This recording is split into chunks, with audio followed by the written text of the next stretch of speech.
प्रातः मुरली बाप दादा मधुबन।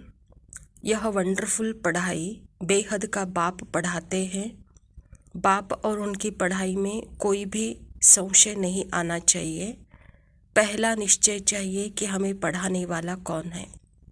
स्वयं परमपिता परमात्मा शिव बाबा प्रजापिता ब्रह्मा के तन में आकर के यह ईश्वरीय विश्वविद्यालय की स्थापना की है और परमात्मा पिता खुद कहते हैं कि यह पढ़ाई बहुत वंडरफुल पढ़ाई है। यह पढ़ाने वाले पर कभी संशय नहीं करना चाहिए, क्योंकि यह पढ़ाई हमको 5000 वर्ष कल्प का प्राप्ति कराने वाली पढ़ाई है, भाग्य देने वाली पढ़ाई है, ओरिजिनल संस्कार में लाने वाली पढ़ाई है। तो ऐसी पढ़ानी स्वयं परमात्मा ही पढ़ा सकते हैं और कोई नहीं पढ़ाता। प्रश्न है, तुम बच्चों को निरंतर याद की यात्रा में रहने की श्रीमत क्यों मिली है? बाबा कहता, क्योंकि माया दुश्मन अभी भी तुम्हारे पीछे है। जिसने तुमको गिराया है अभी वह तुम्हारा पीछा नहीं छोड़ेगा, इसीलिए गफलत नहीं करना।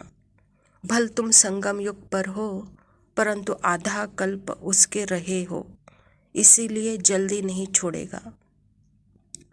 याद भूली और माया के विकर्म कराया, इसीलिए खबरदार रहना है, असुरी मत पर नहीं चलना है। बाबा कहता, यहाँ निरंतर याद में क्यों रहना चाहिए, ये क्यों श्रीमत मिली है? क्योंकि आधा कल्प का देहाभिमान, माया अर्थात ही देहाभिमान, तो इस देहाभिमान से ही हम गिरे हुए हैं। तो यह जल्दी पीछा नहीं छूटता कहता बाबा, इससे ही गफलत होती है। तो इसीलिए बाबा कहता, जो आधा कल्प तुम्हारे पीछे पड़ा हुआ है वह जल्दी नहीं निकल सकता है। इस देहाभिमान के कारण ही विकर्म होते हैं, इसीलिए खबरदार रहना, यही असुरी मत है। और सदा आत्मस्मृति में स्थित रहेंगे तो अलर्ट रहेंगे, आपसे कोई विकर्म नहीं होगा, वहाँ माया दुश्मन रहेगा ही नहीं कहता बाबा। धारणा के लिए मुख्य सार है, सदा नशा और निश्चय रहे कि हमें भगवान पढ़ाने वाला कोई जिस्मानी टीचर नहीं है। स्वयं ज्ञान सागर निराकार बाप टीचर बन हमें पढ़ा रहे हैं। इस पढ़ाई से ही हमें सतो प्रधान बनना है। परमात्मा पिता खुद कहते हैं कि बच्चे, यह पढ़ाई मैं स्वयं परमात्मा पढ़ा रहा हूँ प्रजापिता ब्रह्मा के तन के द्वारा। तो यह नशा और निश्चय आप बच्चों को सदा होना चाहिए, क्योंकि इसी पढ़ाई से आप सतो प्रधान बनेंगे। दूसरा पॉइंट है, आत्मा रूपी दीपक में रोज ज्ञान का ध्रुत डालना है। ज्ञान के ध्रुत से सदा ऐसे प्रज्वलित रहना है जो माया का कोई भी तूफान हिला न सके। पूरा परवाना बन क्षमा पर फिदा होना है।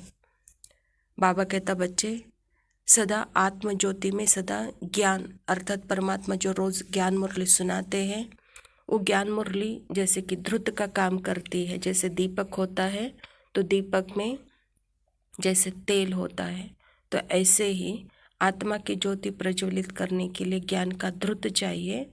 तब माया के कितने भी तूफान आए वह ज्योति बुझेगी नहीं, और अपने को सदा परवाना बन क्षमा पर फिदा करने वाला होना चाहिए कहता बाबा। वरदान है, सदा एक बाप के स्नेह में समाई हुई सहयोगी सो सहज योगी आत्मा भव।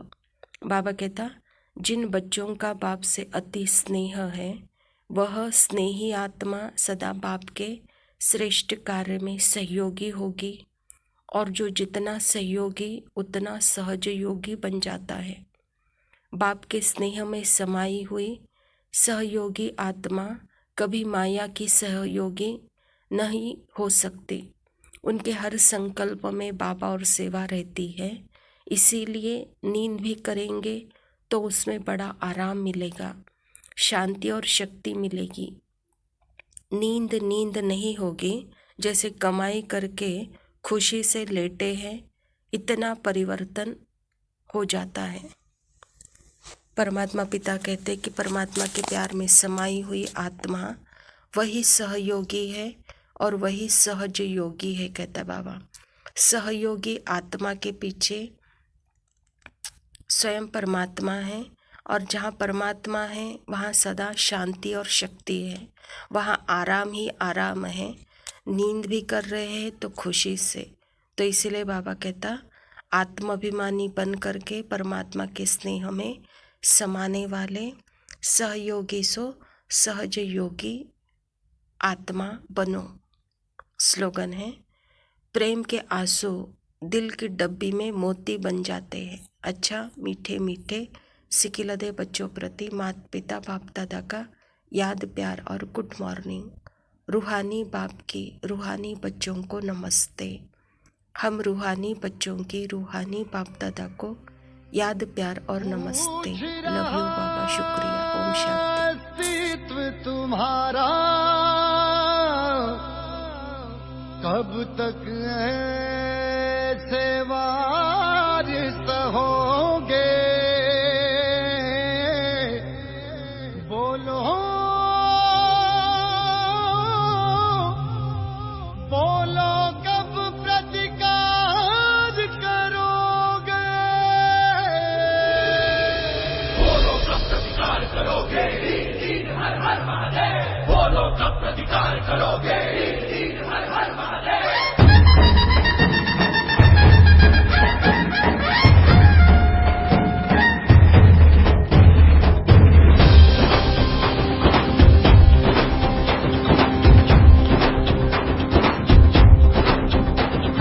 पूछ रहा हूँ अस्तित्व तुम्हारा कब तक ऐसे बार सहोगे, हो पूछ रहा हूँ अस्तित्व तुम्हारा कब तक ऐसे बार सहोगे, बोलो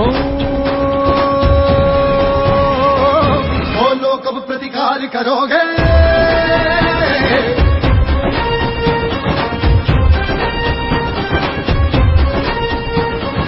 बोलो कब प्रतिकार करोगे,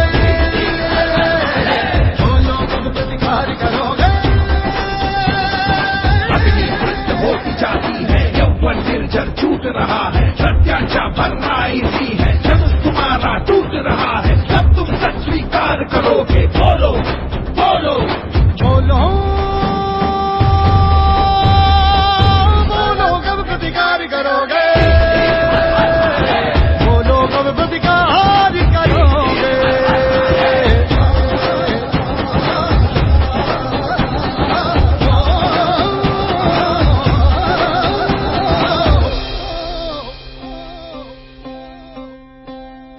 कंपन है वीणा के स्वर में, याचक सारे छंद हो रहे, रीढ़ गर्भ खोती जाती है, निर्णय सारे मंद हो रहे।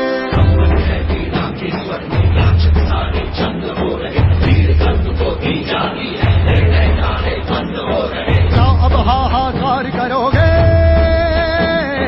क्या अब हाहाकार करोगे, बोलो बोलो कब प्रतिकार करोगे, बोलो कब प्रतिकार करोगे।